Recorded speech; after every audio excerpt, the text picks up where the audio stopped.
Bienvenue à toutes et tous dans La Voix rayée. Aujourd'hui, épisode 1, on va parler des caractéristiques du HPI.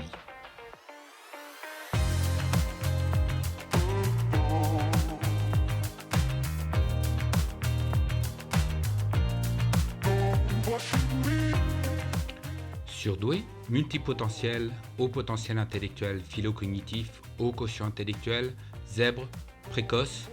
Dans notre pays, les noms ne manquent pas pour désigner une certaine manière de penser qui, de tout temps, a attiré l'attention.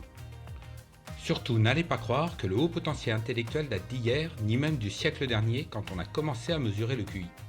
Les Grecs plaçaient déjà l'intelligence humaine à un haut niveau. Tenez, Platon écrivait « S'il naît un enfant dont l'âme contienne de l'or ou de l'argent, le Dieu veut qu'on l'honore. » On peut donc penser que des capacités intellectuelles hors normes ne passaient pas inaperçues déjà à cette époque.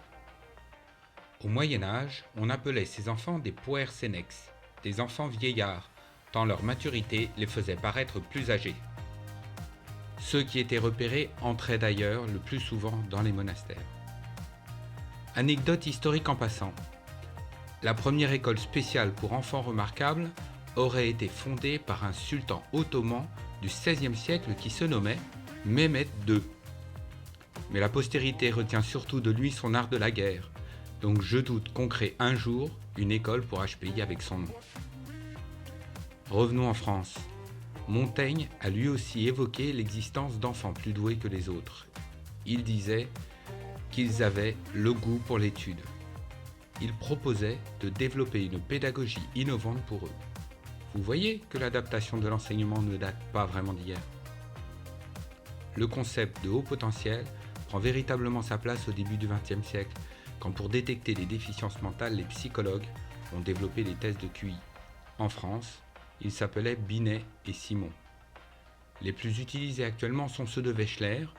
On aura l'occasion d'en reparler dans ce podcast. Avec les événements du siècle, l'intérêt pour les tests fut variable, mais le terme de précocité émerge véritablement en France dans les années 70, quand on commence à se préoccuper des enfants qui correspondent à la partie élevée des échelles de QI.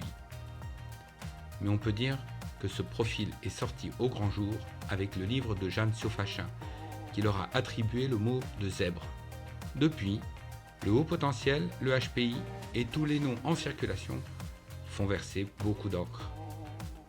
Aujourd'hui, on va tenter de fixer quelques idées sur les caractéristiques du haut potentiel intellectuel, surtout celles qui concernent les enfants et qui ont un impact dans leur scolarité et leur développement.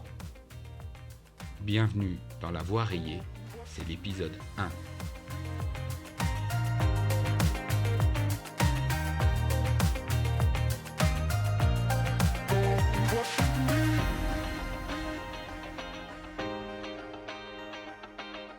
Bonjour à toutes et tous, je m'appelle Franck Robert et je suis votre accompagnateur dans ce voyage dans le haut potentiel intellectuel.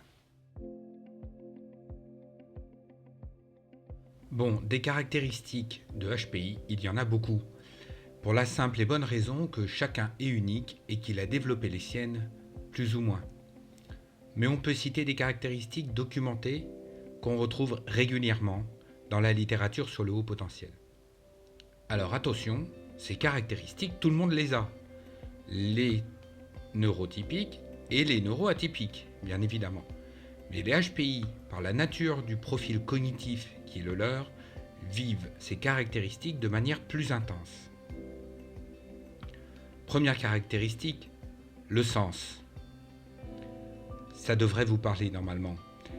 Avoir besoin de sens, c'est un besoin très central pour un haut potentiel intellectuel, de manière très intense encore une fois. Ce qui n'a pas de sens n'a pas de logique, et le cerveau d'un haut potentiel qui ne trouve pas la logique ou qui ne trouve pas de logique à la question qu'on lui pose ou qu'il se pose va tourner sans cesse pour trouver la réponse. Donc l'absence de sens en est presque douloureux chez les enfants parfois. Moi j'ai rencontré des enfants qui disaient mais ça n'a pas de sens. Je ne comprends pas pourquoi on me pose cette question-là. D'ailleurs, sur le sens, les questions existentielles sont parmi celles pour lesquelles on ne trouve pas de réponse. La question sur la mort, la question sur la vie, l'infini de l'univers, tout ça, c'est des sujets sur lesquels nous n'avons pas de réponse définitive. Donc, ce sont des questions qui préoccupent beaucoup les hauts potentiels et notamment les enfants. On peut être surpris de trouver des enfants qui, à l'âge de 7 ans, commencent déjà à se poser des questions sur le sens de la vie et le sens de la mort. Le sens, on y reviendra dans le podcast aussi, puisque ça a beaucoup d'intérêt pour les enfants, notamment sur leur motivation et la motivation scolaire. Mais nous y reviendrons. L'autre caractéristique qu'on peut trouver, c'est la révolte contre l'injustice. Alors évidemment, tout le monde est révolté contre l'injustice, sauf des personnes qui sont particulièrement tyranniques.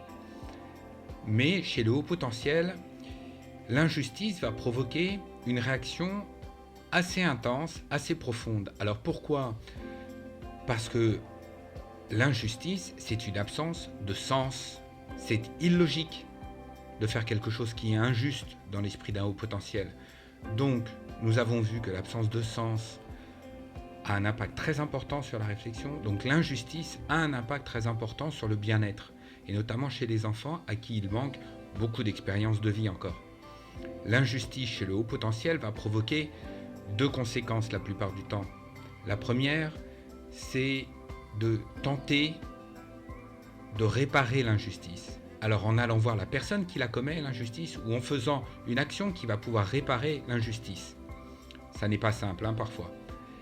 La deuxième conséquence, c'est d'aller voir la victime de l'injustice. Et là, le haut potentiel a beaucoup de capacités pour comprendre comment se sent la victime de l'injustice et pour proposer de l'empathie, de la compréhension, proposer son aide.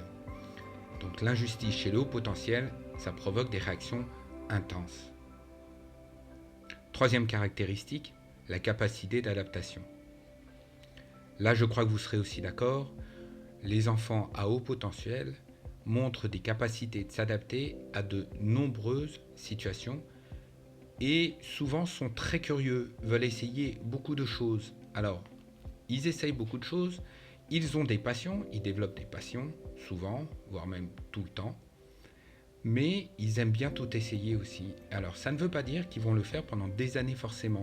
Il est fréquent chez les enfants d'essayer plusieurs sports, des sports d'équipe, des sports individuels, d'essayer plusieurs arts, la musique, la peinture, le dessin, et de ne pas s'y passionner particulièrement. Pourquoi ? Parce que c'est juste la volonté de tester et de développer leur capacité d'adaptation. Cette capacité d'adaptation, elle est très importante.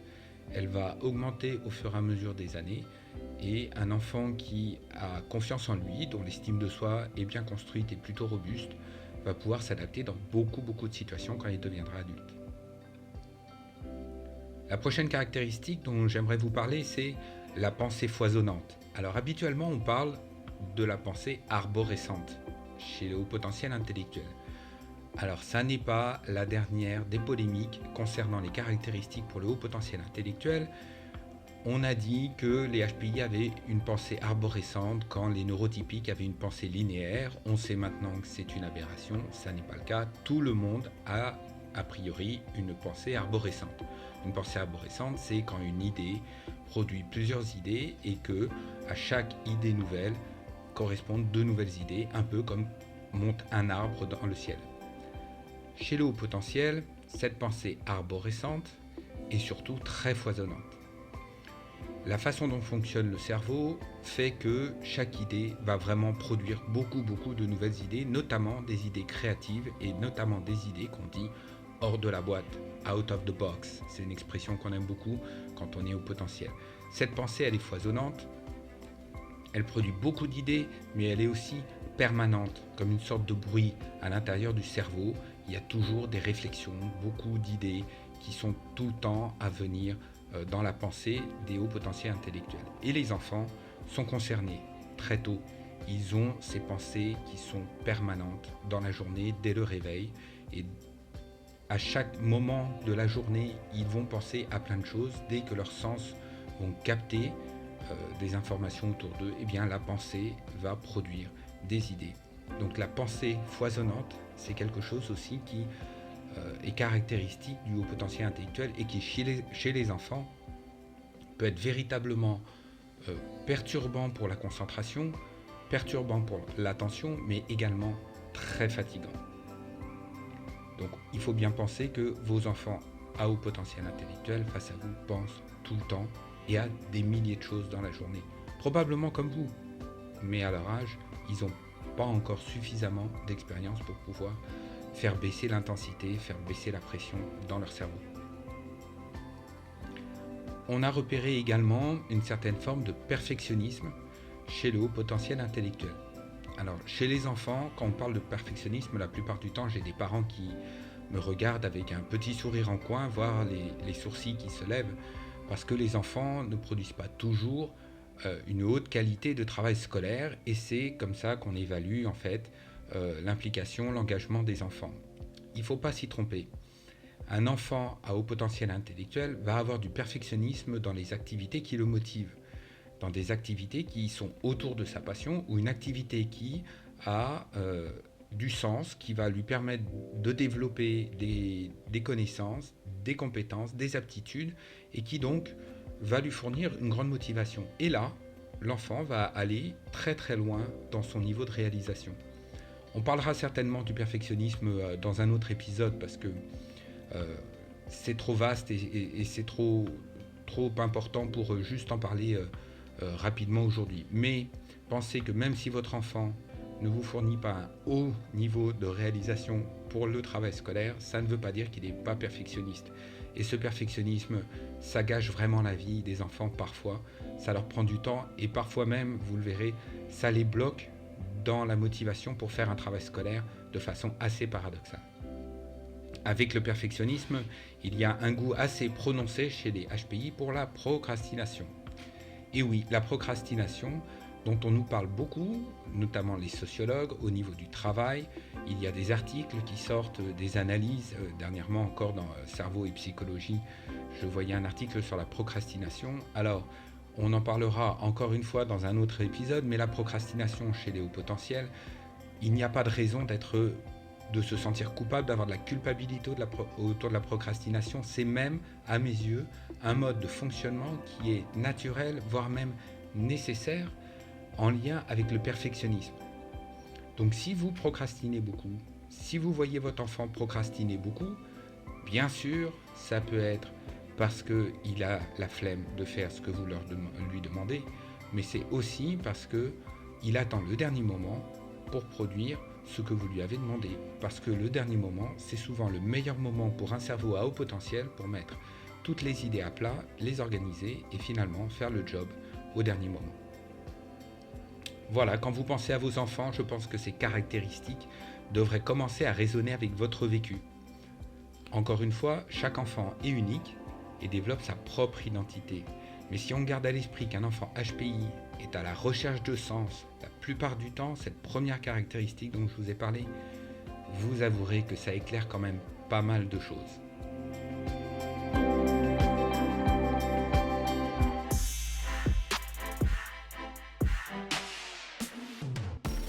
La voix rayée, c'est tout pour aujourd'hui. Merci d'avoir écouté cet épisode. On se retrouve très bientôt pour un prochain voyage. Au revoir.